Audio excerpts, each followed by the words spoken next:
So today at Stardust Cellars, we're going to go over our unfiltered products. So a lot of meaderies, they will take their products and run it through a filter to remove all the yeast, all the sediment and everything really quickly.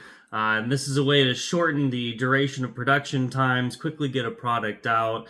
It unfortunately does strip a little bit of the mouthfeel and character of a wine or a mead.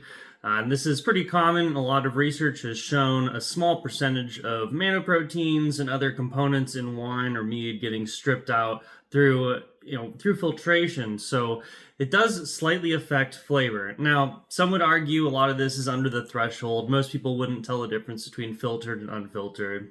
But this is something special. It's something that we pride ourselves in here at Stardust. So I wanted to show you what we do. So this here is our white wine we made before. As you remember a few videos back, we were wild fermenting everything, just literally smashing it, letting the natural yeast take over. So it gets pretty messy. You have a lot of sediment, a lot of yeast, a lot of gunk that's in your wine.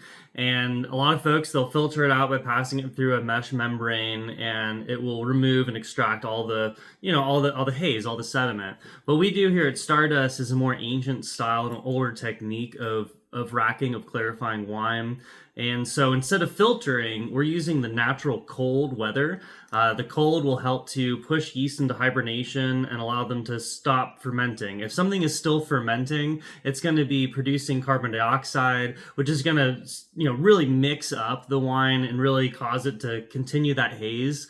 So by cold crashing it, putting your product into a cold fridge or a walk-in cooler, you're going to be able to get your yeast to hibernate. And so it slows down production of carbon dioxide. It stops, moving around in solution, and it'll cause it to just hibernate and start to settle. So this cold right here, you can see the clarity on it. I mean, this is a clear wine right here. So and these are hybrid grapes. We used a blend of Cayuga White and Traminette that we're growing here on site. We do all biodynamic vineyards. So this is a natural wine that has completely clarified. You can see through it.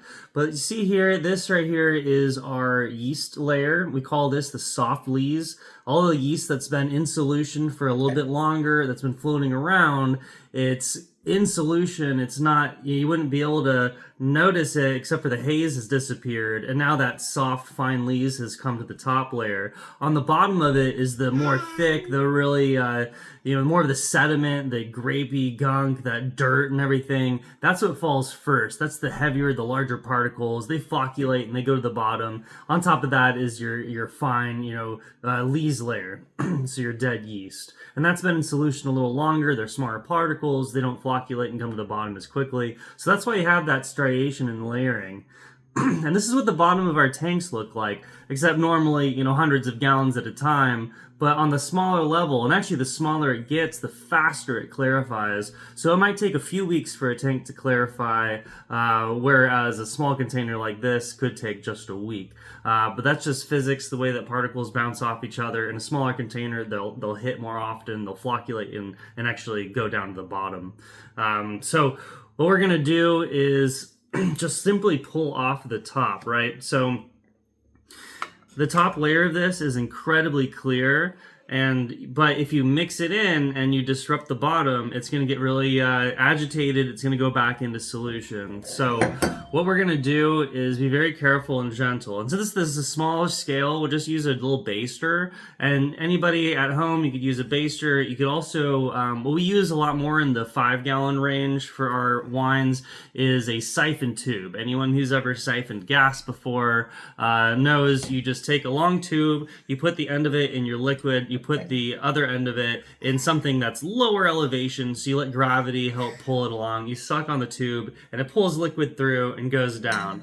This is a small scale, so we're just going to use a baster, but as you can see, as we pull the liquid layer off the top, and we want to be careful to only pull from the top and not from the bottom, because that's going to disrupt your yeast, but you can pull off and produce your clear wine. And you can see here, extremely high clarity. This is a what would be foot stomped, but actually we hand stomped this because they're, just a bucket of white grapes that we squeezed until the natural yeast and everything got homogenized into the solution, and we broke apart the grapes, we got the juice out. We actually let it sit on the grapes themselves for a little while. And if you remember, that was because we wanted to make an orange wine. You can see the color in this is a darker than, you normally would get in a white wine. That's because we had extended maceration of skins. As alcohol was produced by our natural yeast, the extraction that alcohol can do versus water is very high.